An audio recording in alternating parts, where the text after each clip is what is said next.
Hi mga mahal! Welcome to my channel. So, tingnan nyo naman, nag-black and pink outfit ako for today's video.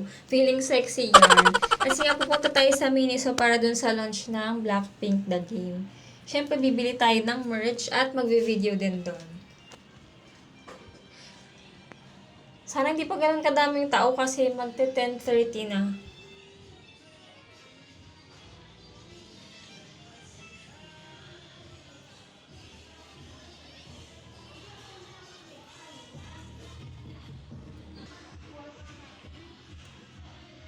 Ayan na, mga mahal. Malapit na ako dito sa Mini. So, grabe ang haba ng pila, oh. Anong oras kaya sila nandito? Siguro, bago mag-10, nandito na sila.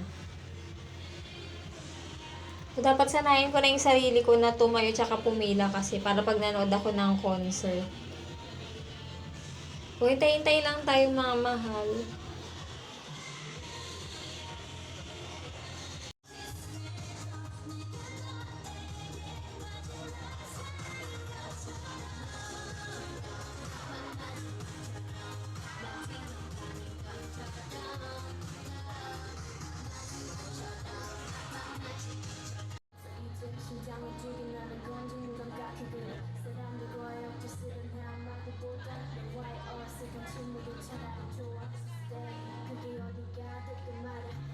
Grabe, oh, kita nyo yan mga mahal. Ang haba ng pila, paikot na tong second floor. Oh, ang dami tao, para ako nag-audition nito.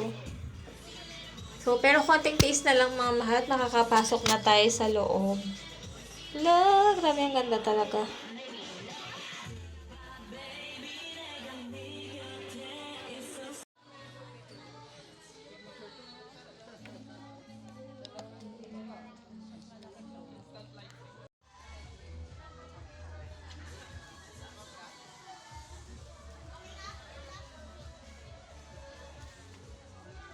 Ayan, ang daming pillow mga mahal. Inisip ko kung bibili ako nung parang light stick. Or hindi na lang kasi, bibili na lang ako ng talagang light stick ng Blackpink. Kung meron din silang mga keychain, wallet, bag charm. Tapos yung price pala, 499 pesos. Hanggang 1,999 yung nakita ko. Ang hirap ang video pag maraming tao, lalo na siksikan. Ayan, tapos yung mga plushie nila. Sabi, ang gaganda nila. Pero pinakamaganda si Rosie. Siyempre, bias ko yan eh.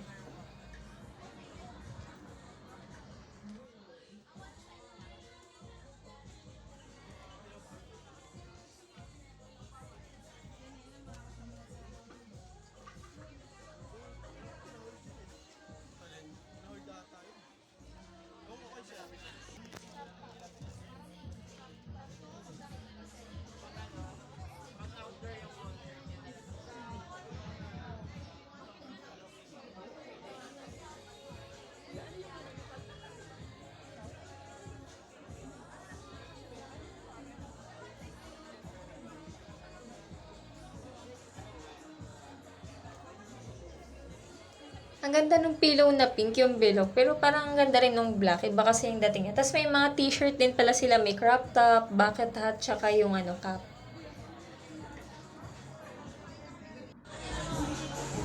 Tapos ito rin yung mga phone accessories nila. Phone case.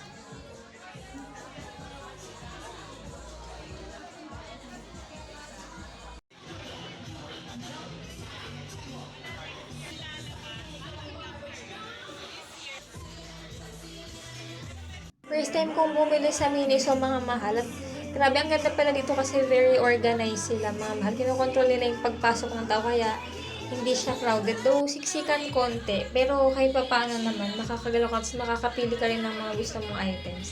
At saka may mga marshals na nag-a-assist.